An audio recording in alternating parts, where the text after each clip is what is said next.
Hey everyone! Tonight we're stepping away from the grand stone cities and into a world of felt, wind, and endless grasslands.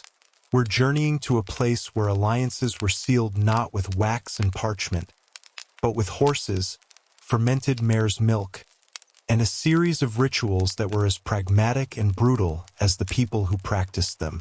We are going to the heart of the 13th century Mongol Empire, where marriage was not a romantic union of two souls, but a high-stakes political merger of two families, two clans, and sometimes two nations. Welcome to the world of Mongol wedding traditions, where kidnapping was a form of courtship, and the wedding night was just the beginning of a lifelong negotiation for power. So before you get comfortable, take a moment to like the video and subscribe, but only if you genuinely enjoy what I do here. And let me know in the comments where you're tuning in from and what time it is for you. It's always fascinating to see who's joining us from around the world. Now dim the lights, let your mind wander, and allow the gentle rhythm of my voice to lull you towards sleep. Maybe settle in, pull your blanket a little closer, and let's ease into tonight's journey together. Let us begin with the most fundamental and perhaps most brutal tradition of all, marriage by abduction or abige. In the harsh, competitive world of the Mongolian steppe, this was a common and accepted, if not exactly gentle, way of securing a wife. You are a young warrior from a rising clan. Your family has identified a suitable bride for you from a rival or neighboring clan. A formal marriage negotiation, with its complex exchange of bride price and dowry, can be long, expensive, and there is no guarantee of success. A quicker, more direct, and more assertive method is simply to take her. This is not a random act of violence. It is a calculated social and military maneuver. You gather a group of your most trusted friends and brothers, all skilled horsemen. Under the cover of night or during the chaos of a seasonal migration, you ride to the camp or ale of the bride's family. Your goal is to get in, seize the girl, and get out before her family can mount an effective defense. It is a lightning raid. You storm the camp. The thunder of your horses hooves your announcement. The air is filled with the shouts of your men and the panicked cries of your intended bride's family. You locate her tent, her gur, and you physically carry her out, kicking and screaming, and throw her onto your horse. You then ride away into the darkness as fast as you can. This act of abduction is not the end of the story. It is the beginning of a negotiation. The bride's family, while outraged, is now faced with a new reality. Their daughter has been taken. Her honor in the eyes of their society has been compromised. They can either launch a full-scale war against your clan, a costly and bloody affair that could result in the death of many of their own warriors, or they can negotiate. The abduction has given you immense leverage. Her family will now be more inclined to accept a smaller bride price, the urgin, a payment of livestock and goods from your family to hers. The kidnapping was, in essence, a brutal form of hostile takeover, a way to force a merger on more favorable terms. For the bride herself, it is a terrifying and traumatic experience. She is torn from her family and forced into a union with a man she may have never met, her future decided by an act of violent capture. Her consent is not a factor in this equation. But let's assume you are from a more powerful or established clan, and you can afford the luxury of a formal, negotiated marriage. The process is still far from romantic. It begins with your father sending a matchmaker to the family of a prospective bride. The choice of a bride is based on practical considerations: the wealth of her family, measured in horses, sheep, and cattle, the strength and reputation of her clan, and her own perceived health and sturdiness, her ability to bear strong sons and perform the hard work required of a nomadic woman. The matchmaker arrives at the bride's family with gifts, usually a skin of arag, the potent, fermented mare's milk that is the staple drink of the steppes. The negotiations begin. The primary focus is the bride price. Your family must compensate her family for the loss of a valuable member of their household. This payment is a significant transfer of wealth. It could consist of dozens of horses, a herd of sheep, fine silks acquired from trade along the Silk Road, and perhaps even a few camels. The negotiations can be long and tense, a verbal wrestling match between the two families, each trying to get the best possible deal. Once the bride price is agreed upon, a formal betrothal ceremony is held. The two families gather. A sheep is sacrificed, its shoulder blade examined by a shaman for auspicious signs.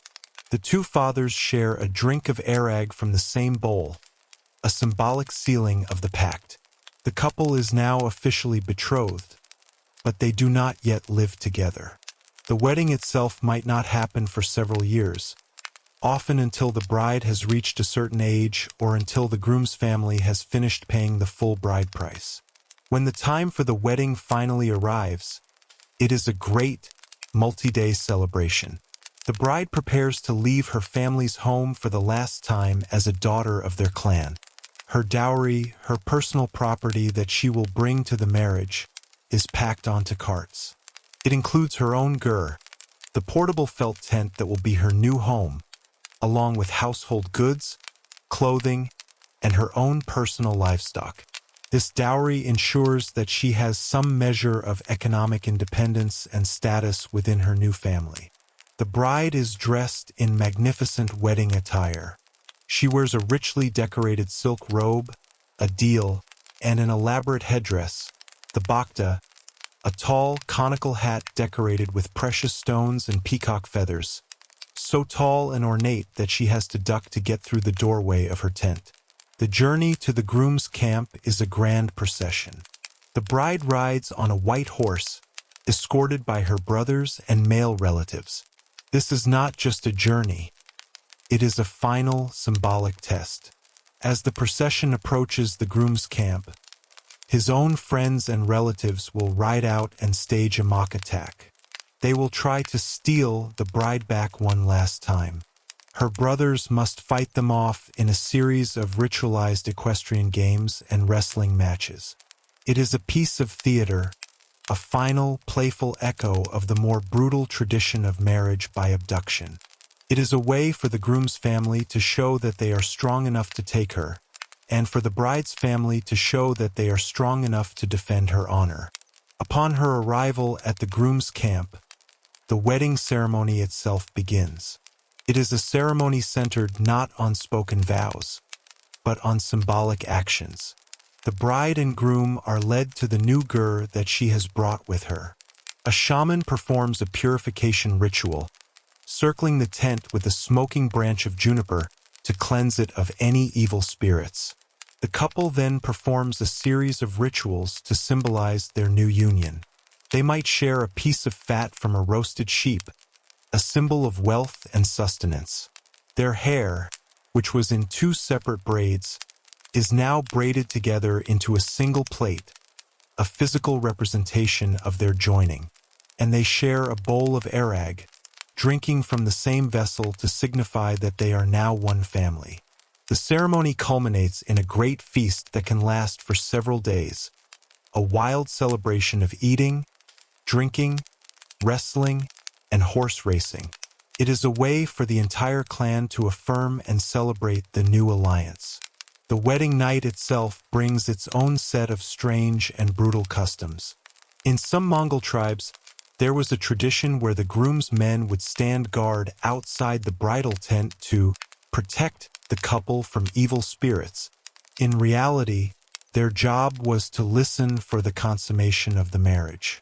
The consummation was not a private, romantic affair. It was a public duty, the essential act that sealed the alliance and began the process of producing heirs.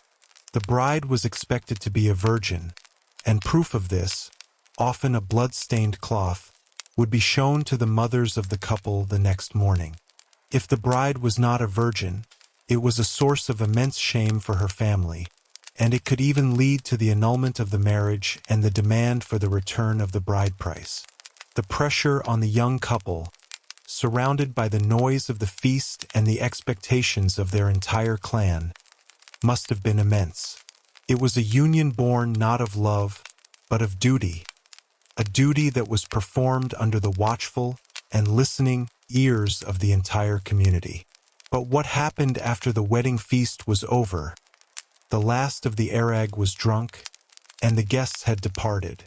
For the new bride, this was the beginning of a life that was often one of profound loneliness, hard labor, and a constant struggle for status within her new family. She was an outsider, a representative of another clan, and she had to earn her place. Her relationship with her mother-in-law was particularly crucial. The mother of the groom was the matriarch of the family, and she held immense power within the household. The new bride was expected to show her absolute deference and obedience. She would serve her mother-in-law first, performing the most menial tasks, and enduring constant criticism and scrutiny. It was a harsh apprenticeship in the politics of the Mongol family, and a bride's happiness, and even her safety, could depend on her ability to navigate this treacherous relationship. Her primary duty, of course, was to produce children, specifically sons.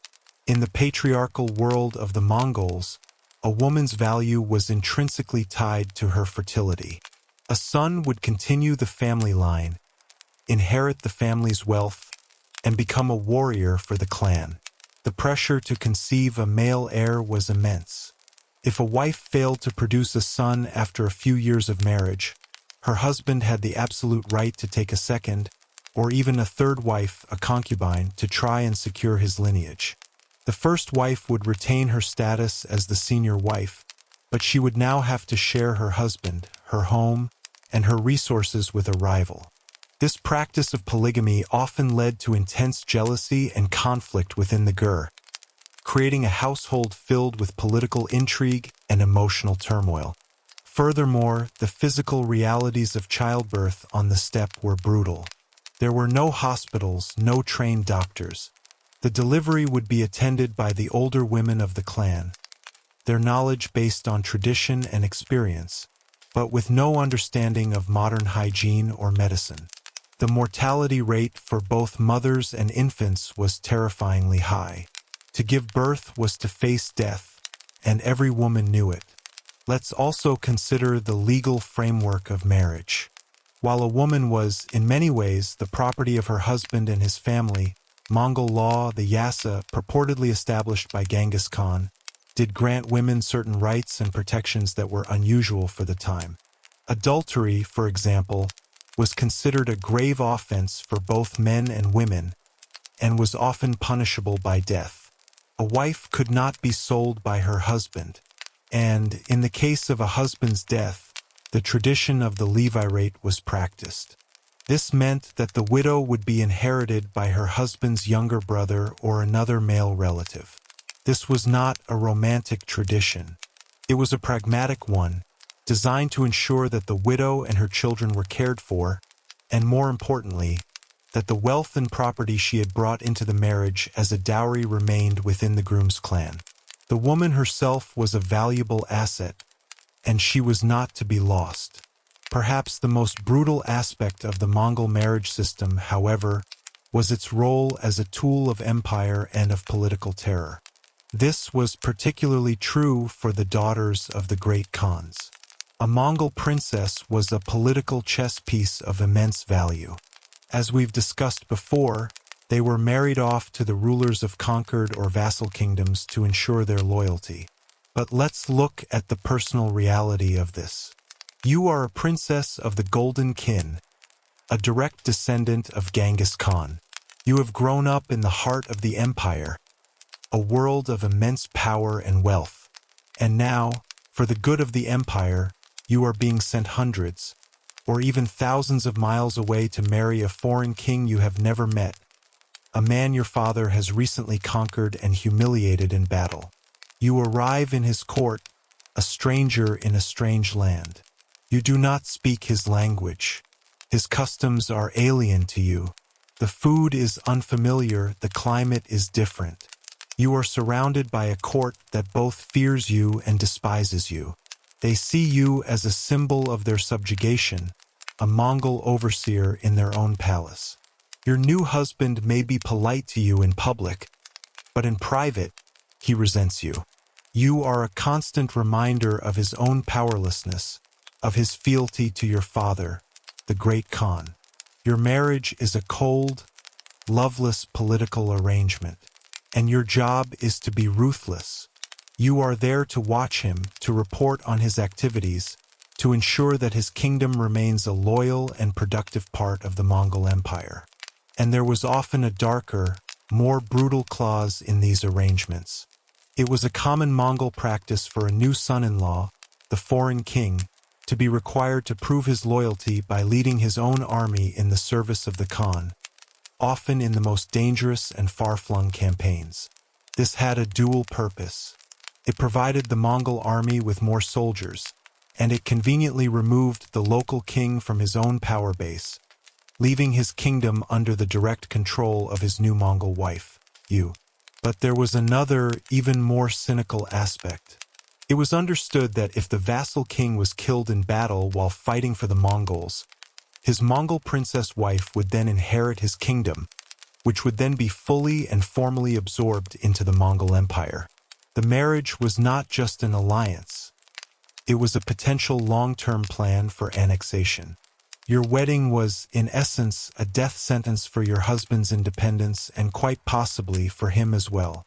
You, the princess, were the beautiful, smiling face of a brutal and expansionist imperial policy. Your marriage bed a battlefield in the slow, relentless conquest of the world.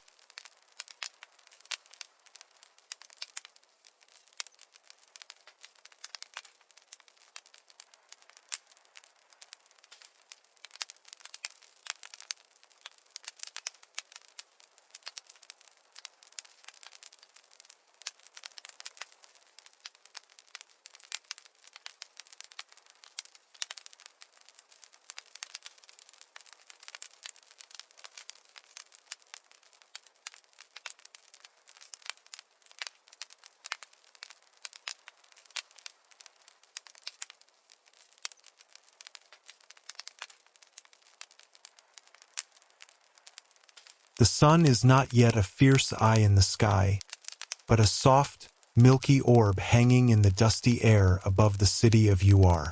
You are awake, not because you want to be, but because the sounds of the great city have already begun their daily chorus.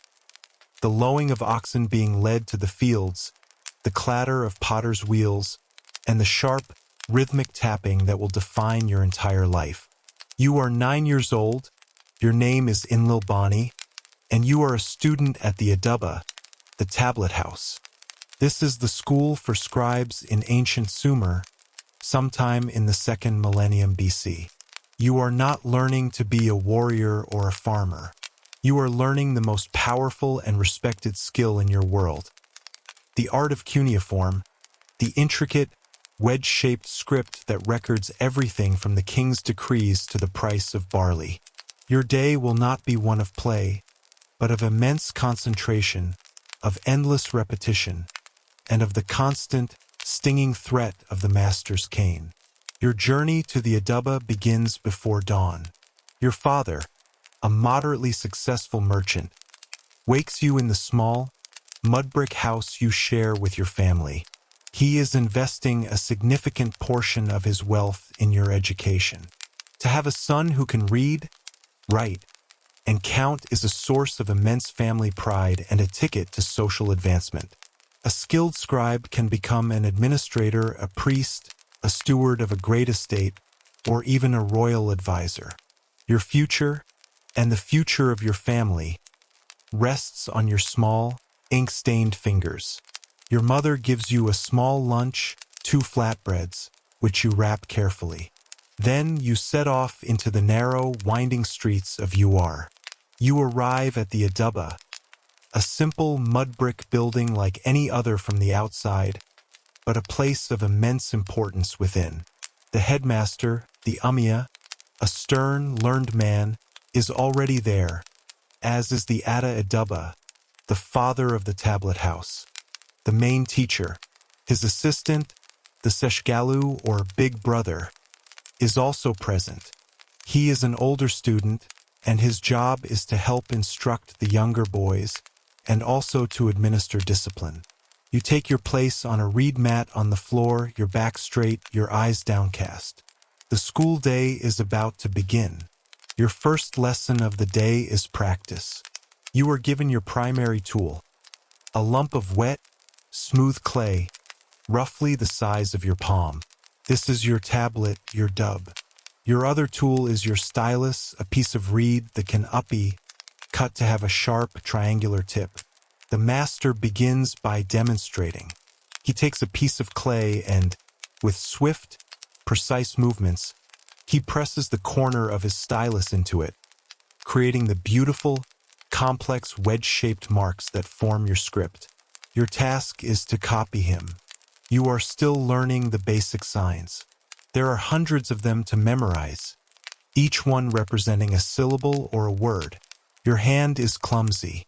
The clay is unforgiving.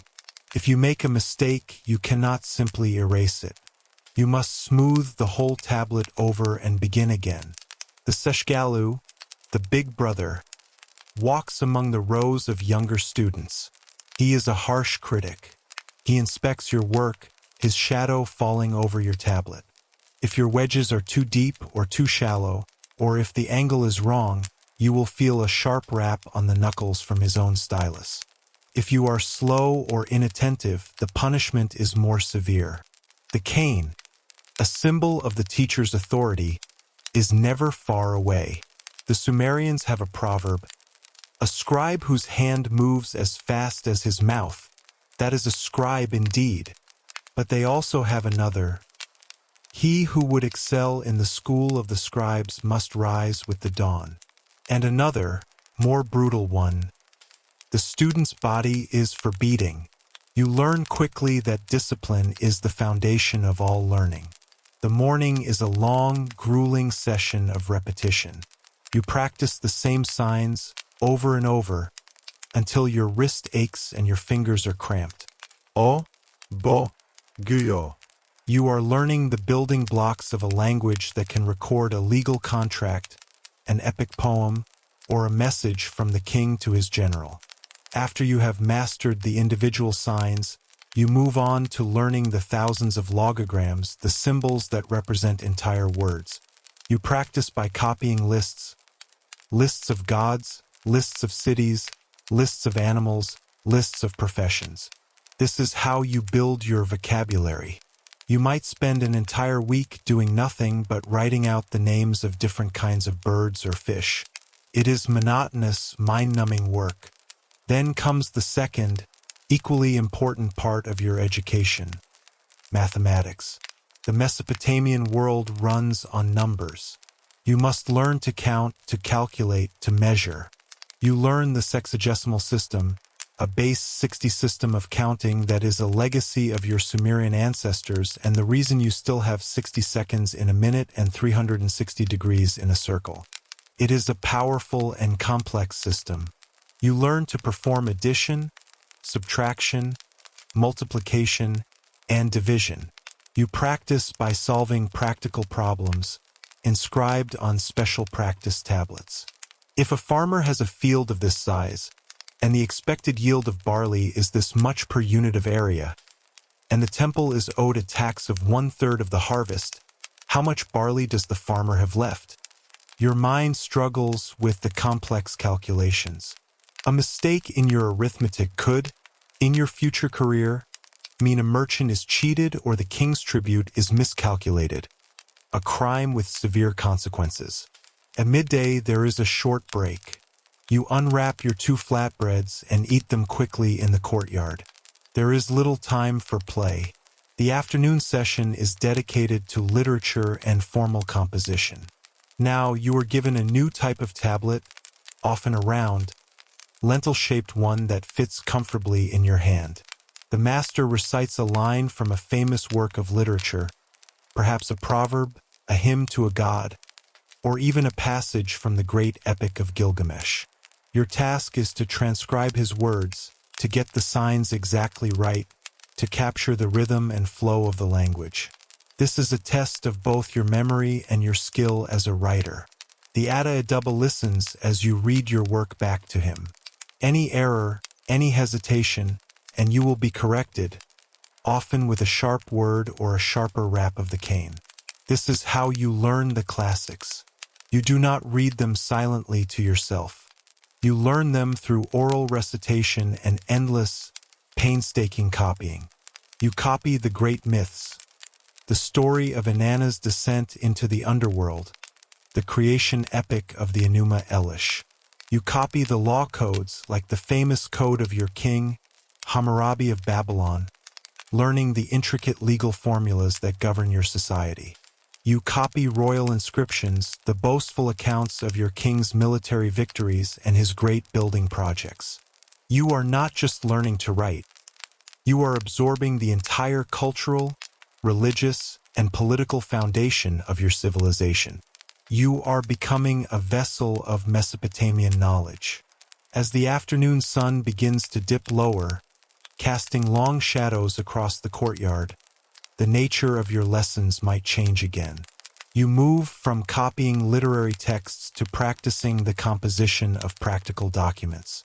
This is the bread and butter of the scribal profession, and mastering these forms is essential for your future career.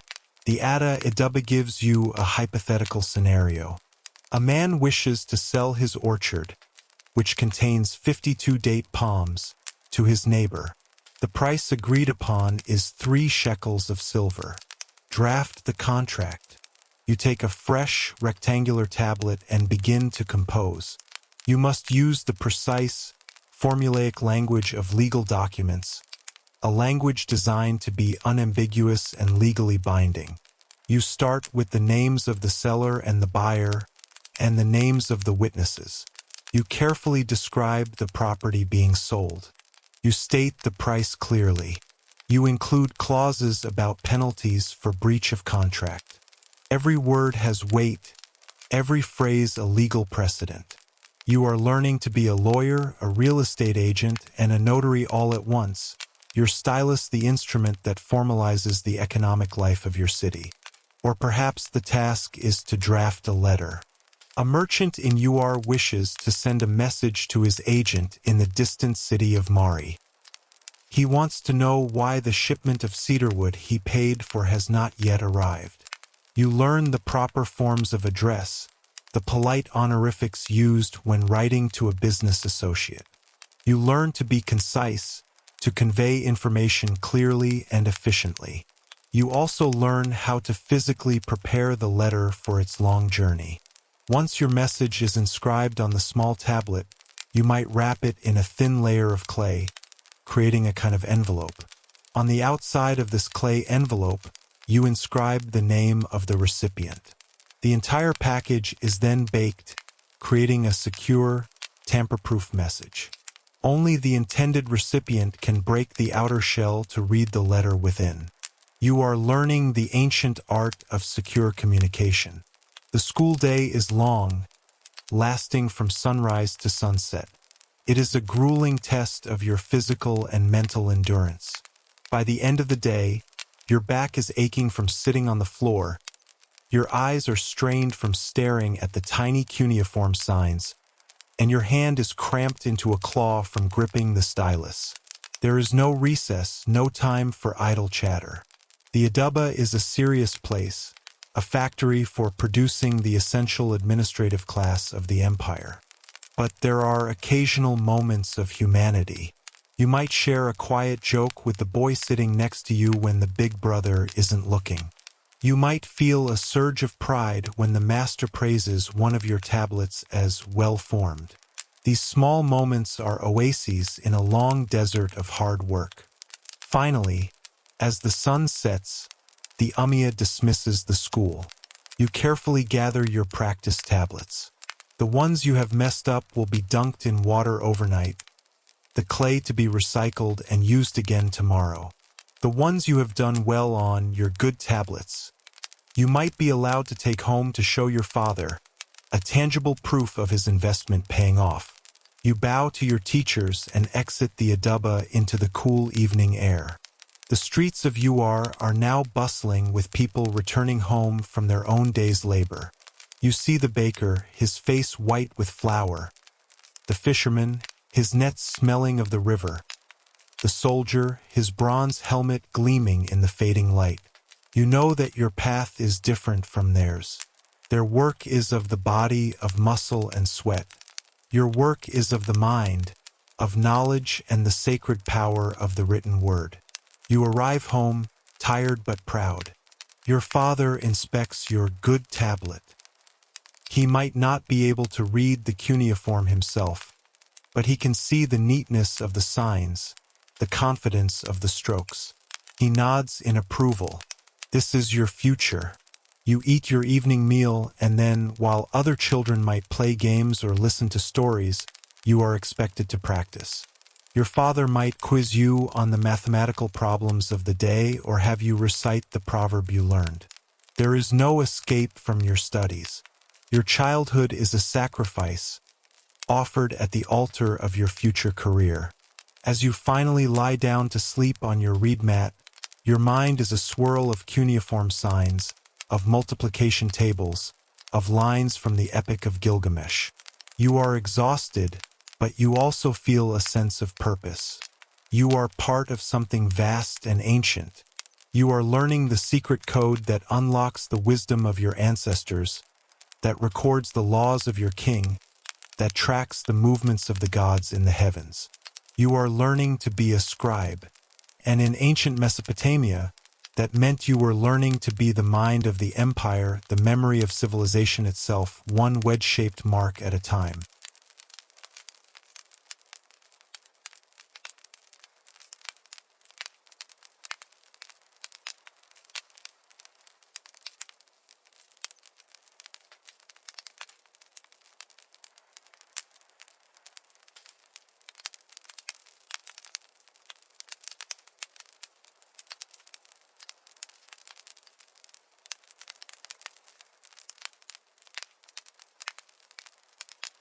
Imagine yourself in the humid, mosquito-infested landscape of the 16th century Caribbean, or perhaps the dense, uncharted jungles of the Amazon basin.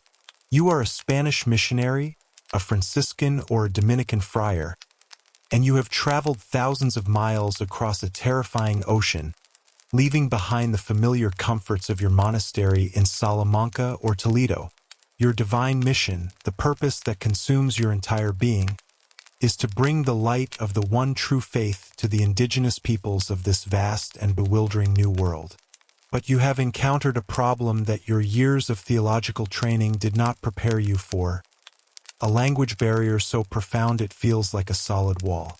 The native peoples you encounter speak dozens of different, complex languages, none of which have any relation to Latin, Greek, or Castilian Spanish. Your sermons on the nature of the Holy Trinity are met with blank, uncomprehending stares. Your passionate retellings of the stories of Genesis and the Gospels are lost in a sea of mutual confusion. You are a man with the most important message in the world, but you have no way to deliver it. It is in this context of profound frustration and desperate innovation that one of the most bizarre and little-known chapters of the missionary enterprise unfolds. In your desperate search for a way to bridge the linguistic chasm, you and your fellow friars turn to an unlikely and colorful assistant, the parrot. This is not a joke or a tall tale. It is a real strategy born of desperation that was employed by some Spanish priests in the remote corners of the Americas. The plan was as strange as it was ingenious. If you could not learn the native languages quickly enough, perhaps you could teach a native creature to speak the language of God. You would train these intelligent, talkative birds to recite the core tenets of the Christian faith, turning them into living, breathing, and squawking prayer books. Your work as a parrot trainer begins with acquisition. You must first obtain your feathered novices. This might involve trading with a local village, exchanging a few metal trinkets or a small mirror for a young parrot, or you might have to venture into the jungle yourself, a terrifying and disorienting world of strange plants and unseen animals. You learn to identify the species most known for their ability to mimic human speech, perhaps the yellow-headed Amazon or the macaw. You capture a young bird, one that is still impressionable and capable of learning. This is your first student. You bring it back to your humble mud and thatch mission, a small, lonely outpost of the Spanish Empire in a vast, indifferent wilderness. The training process is one of infinite patience and endless repetition. It is a new kind of liturgy for you. You are no longer just a priest. You are an avian linguistics coach. Your goal is not to teach the parrot to have a conversation, but to have it perfectly memorize a series of short, essential phrases. You sit with the bird for hours every day, your face close to its cage, and you repeat the same phrase over and over again until the very words seem to lose their meaning. Ave Maria, Grazia Plena. Your voice becomes a rhythmic, hypnotic chant. You enunciate each syllable with perfect clarity, hoping the bird will latch onto the sounds. The parrot, a creature of mimicry, cocks its head, its bright, intelligent eyes watching you. For weeks, your only reward is a series of squawks, clicks, and whistles. You must fight against despair, against the feeling that this is a mad, futile endeavor. You use a system of rewards. When the parrot makes a sound that is even vaguely similar to one of your words, you give it a piece of fruit or a sunflower seed. Slowly, painstakingly, a breakthrough occurs. One morning, the bird squawks something that sounds almost like Maria. You are filled with a surge of triumphant joy. It is a miracle, a small sign of progress in this long green purgatory. You redouble your efforts. You move on to the next phrase, the Pater Noster. Pater Noster, Kaies in Caelus. You are trying to distill the entire vast, complex theology of your faith into a few easily repeatable soundbites. Your parrot is not learning the meaning of the words. It does not understand the concept of a Hail Mary or an Our Father. It is simply learning a series of complex sounds, a new song to add to its repertoire of jungle calls. Your ultimate goal is to create a small flock of these holy birds, a feathered choir that can recite the most important prayers and catechisms of the faith. Imagine the scene. You gather a group of curious, uncontacted villagers. They are wary of you, this strange, pale-skinned man in your rough brown robes. You cannot speak their language, but instead of delivering a sermon they cannot understand, you bring out your parrots. One bird, perched on your shoulder, suddenly squawks, in a clear, high-pitched voice, Credo in unum Deum, I believe in one God.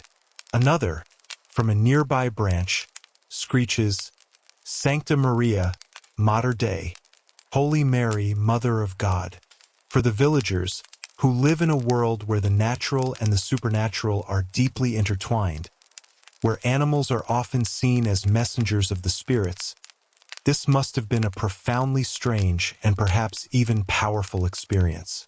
It was a form of miracle, a demonstration that this newcomer had a strange power, the ability to make the very birds of the forest speak the language of his God. This was not just about overcoming the language barrier. It was a piece of psychological theater. It was designed to create a sense of awe and wonder, to suggest that the Christian God was so powerful that even the creatures of the jungle praised his name. In a world where the shaman's power was often demonstrated through his connection with the animal world, you are engaging in a form of spiritual one-upmanship. The local shaman may be able to interpret the flight of an eagle, but you can make a parrot recite the Nicene Creed. It was a strange and desperate attempt to find a common language not of words, but of wonder. But the process was fraught with problems and potential for comical, even heretical, failure. Parrots are intelligent, but they are also mischievous. Your carefully trained bird, meant to recite a prayer, might decide instead to perfectly mimic the sound of the mission's squeaky gate, or worse, the sound of you snoring at night. Or it might learn only half a phrase, creating a bizarre, nonsensical piece of liturgy. Imagine a parrot that only learns the second half of the Hail Mary, flying through the village squawking, Peccatoribus, nunc ite in ora mortis nostre. Amen. A constant, unsolicited reminder of sin and death to the bewildered villagers. There was also the danger of mistranslation, not by you, but by the bird itself. The parrot learns sounds, not meaning. It might pick up a phrase from a visiting soldier and mix it with a piece of scripture.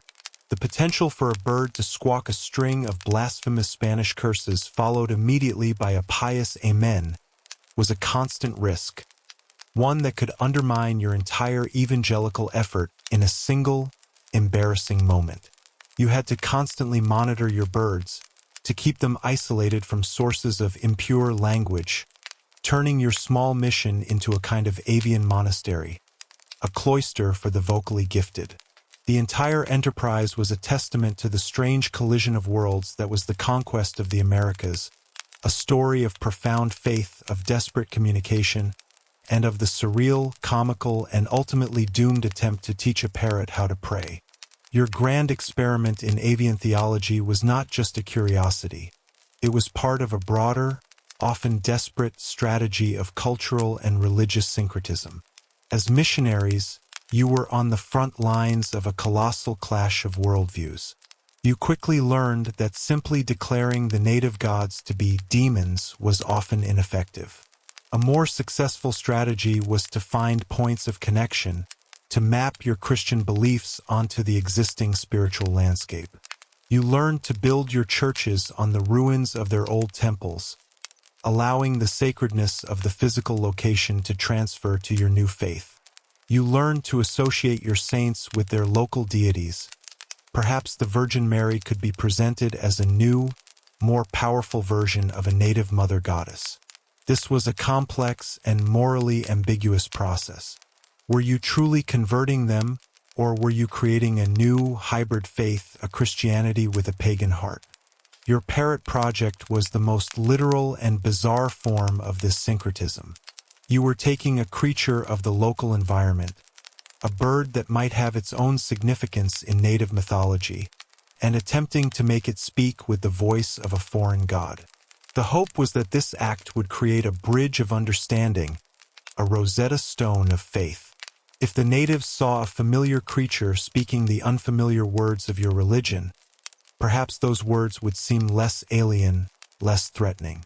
Perhaps they would see it as their own world beginning to speak the language of this new, powerful deity. Imagine the dedication this required. Beyond the simple mechanics of training, you had to become an expert in parrot husbandry. You learned which fruits and seeds kept them healthy, how to build cages that were secure but not cruel, and how to protect them from jungle predators like snakes and ocelots. Your small mission station would have become a strange sort of aviary, filled with the constant squawking, chattering, and occasional mangled recitation of a Latin prayer. You would have become intimately familiar with the individual personalities of your feathered students. You would know that one parrot was a quick learner but had a tendency to be loud and boisterous, while another was shy but possessed a remarkable talent for clear mimicry. You would have your star pupils, the archbishops of your avian choir, and your slower learners, the novices. This endeavor also placed you in a strange and often lonely position within the larger Spanish colonial enterprise. While the conquistadors sought to extract material wealth, gold, silver, and land, through force, your mission was to conquer souls through persuasion and ritual. The soldiers assigned to protect your mission often viewed your work with contempt. They saw you as a soft, eccentric man talking to birds, while they were engaged in the real work of subduing the natives and securing the frontier. They might mock your efforts, their rough jokes echoing in the small courtyard. You, in turn, would have viewed them as coarse, brutal men, whose violence and greed often undermined your attempts to build trust with the local communities. You were two arms of the same imperial body, but you were often working at cross purposes, one offering salvation, the other threatening damnation. Consider the ultimate goal: a self-sustaining Christian community. Your dream was not just to have parrots that could recite prayers, but to have native people who could do the same and who understood what they were saying. The parrots were a first step, an icebreaker, a tool to open a dialogue. After the initial spectacle, you would attempt to move on to more conventional methods of teaching. You would use pictographic catechisms, drawings of biblical scenes, to try and convey the stories of your faith. You would try to identify intelligent young natives who could be taught Spanish or Latin, who could then become translators and catechists themselves, bridging the gap from within their own community. The parrots were, in essence, a temporary and deeply strange solution to an immense and complex problem. They were a crutch to be used until the real work of translation and cultural exchange could begin. And so, your days were a surreal mixture of the sacred and the absurd. In the morning, you would celebrate Mass, performing the ancient and solemn rites of the Eucharist in your small, mud-walled chapel. In the afternoon, you would sit with a parrot on your finger, repeating the phrase Agnus Dei, Catalis Peccata Mundi, for the 1,000th time. Your reward a loud squawk and a discarded sunflower seed. You were a man caught between two worlds, a scholar of Aquinas trying to communicate with a creature of the jungle. Your life was a testament to the immense, often desperate, and sometimes utterly bizarre lengths that people will go to in the name of faith. It was a strange footnote in the history of the Americas, a time when, in the deepest parts of the jungle, the word of God was, quite literally, for the birds.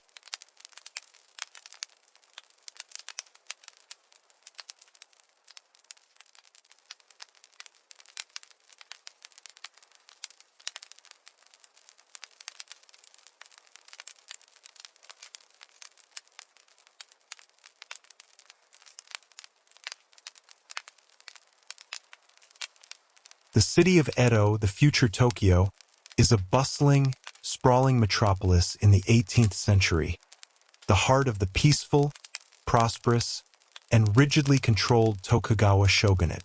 It is a city of over 1 million people, a world of samurai bureaucrats, wealthy merchants, and skilled artisans. The air is filled with the smells of the city, the scent of cedarwood from the construction of new buildings, the aroma of grilled eel from street-side stalls, and the delicate fragrance of incense drifting from 1,000 temples.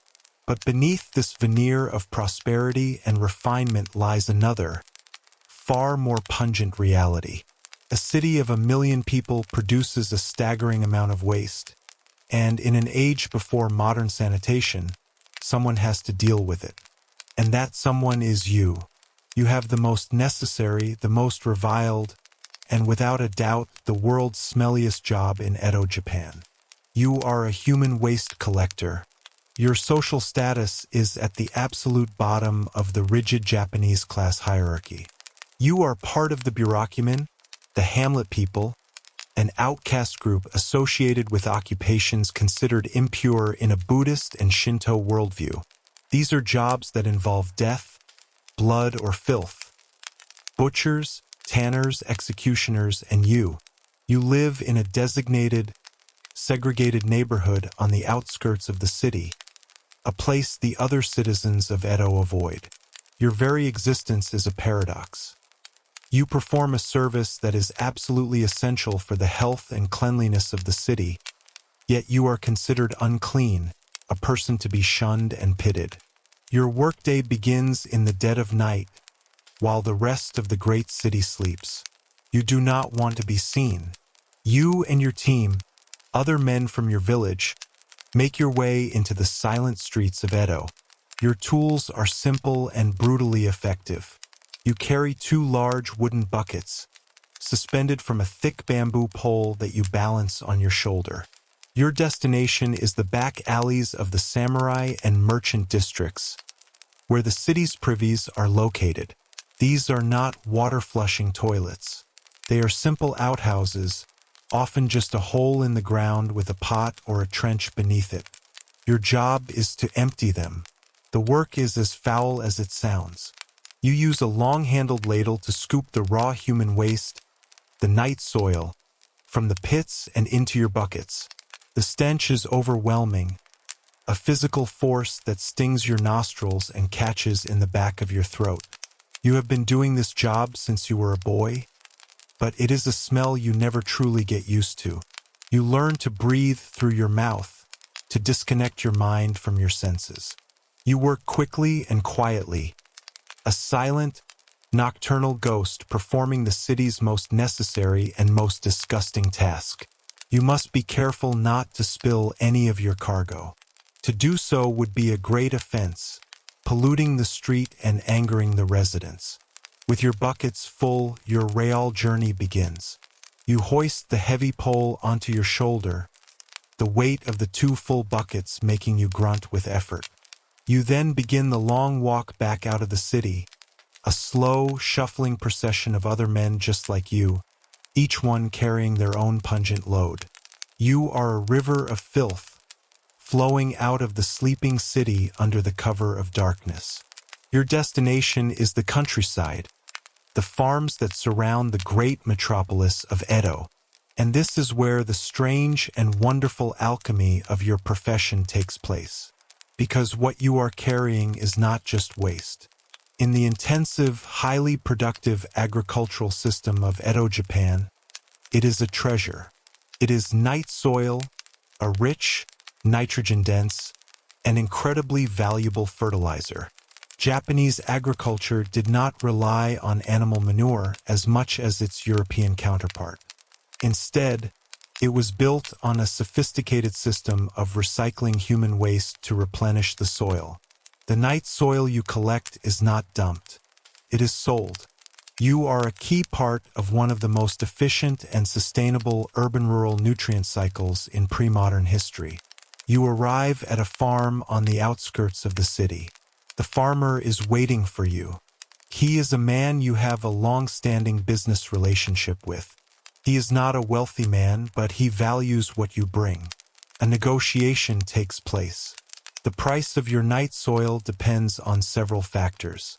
The waste collected from the wealthy samurai districts is considered the highest quality, the crème de la crème of human fertilizer. This is because the diets of the rich were more varied and protein-heavy, resulting in a more potent product. The waste from the poorer districts, where people ate a simple diet of rice and vegetables, was considered less valuable. There is a strange, inverse snobbery to the entire enterprise. The richer the person, the more valuable their waste. After a bit of haggling, a price is agreed upon. The farmer might pay you in coin or more often in kind. He will give you a portion of the vegetables he has grown using the very fertilizer you brought him last season. You might receive a few large daikon radishes, a bundle of greens, or a sack of rice. This is the cycle of your life. You carry the city's filth out to the farms, and in return, you bring the farm's food back to your family in the city. You are a vital, if reviled, link in the chain that feeds over 1 million people. The farmer does not use the night soil immediately. It is too hot, too raw. It must first be composted. It is poured into large clay pots or pits, mixed with straw and earth, and left to age for several months. This composting process kills the harmful pathogens and breaks down the material into a rich, dark, and less offensive-smelling fertilizer that will be used to nourish the next season's crops. Your foul-smelling cargo, through a slow, natural process, is transformed into the delicious vegetables that will be sold in the markets of Edo. This system was so sophisticated that it had its own complex economy. There were night soil brokers who would buy up the rights to collect from entire neighborhoods. Landlords of tenement buildings would often sell the privy rights of their tenants to these brokers as a source of extra income. Disputes would sometimes arise between different groups of collectors over who had the rights to a particularly rich neighborhood. These disputes could even turn violent. A strange sort of turf war fought over the city's most undesirable commodity. You, as a simple collector, are at the bottom of this economic food chain, performing the hardest labor for the smallest share of the profit. But it is a living, and in the rigid society of Edo Japan, you are grateful to have it. As you walk back towards the city in the pre-dawn light, your buckets now filled with fresh vegetables instead of filth, you are a walking, breathing symbol of the strange, cyclical, and endlessly resourceful nature of the world you inhabit.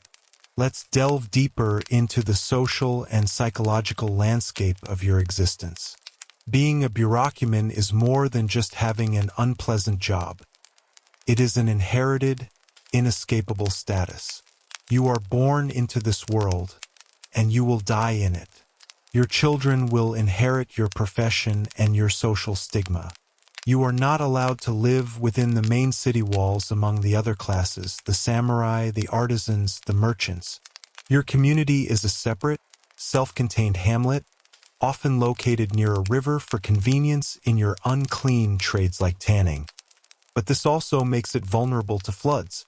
Within your own community, there is a strong sense of solidarity. You are bound together by shared hardship, by discrimination, and by family ties. Your marriage will be to another bureaucraman. Your friendships are within the village. It is a world unto itself, with its own leaders, its own traditions, and its own quiet dignity. But the moment you step outside your designated area to perform your work, you are reminded of your place. The other citizens of Edo avert their eyes as you pass. They might hold a cloth over their nose, not just because of the smell of your cargo, but out of a deep-seated prejudice against your perceived impurity. Children might shout insults or throw stones at you from a safe distance. You are a necessary ghost, a creature of the night whose work allows the city to function, but whose presence in the daylight is an unwelcome reminder of the filth that lies beneath the surface of their polite society. This social isolation is a heavy burden, a constant, low-grade humiliation that you learn to bear with a hardened, impassive expression. The work itself is physically grueling. The wooden buckets, when full, are incredibly heavy. You develop a specific shuffling gait, a way of moving that minimizes the sloshing of the contents and distributes the weight across your shoulders and back. Over the years, your body is shaped by this labor.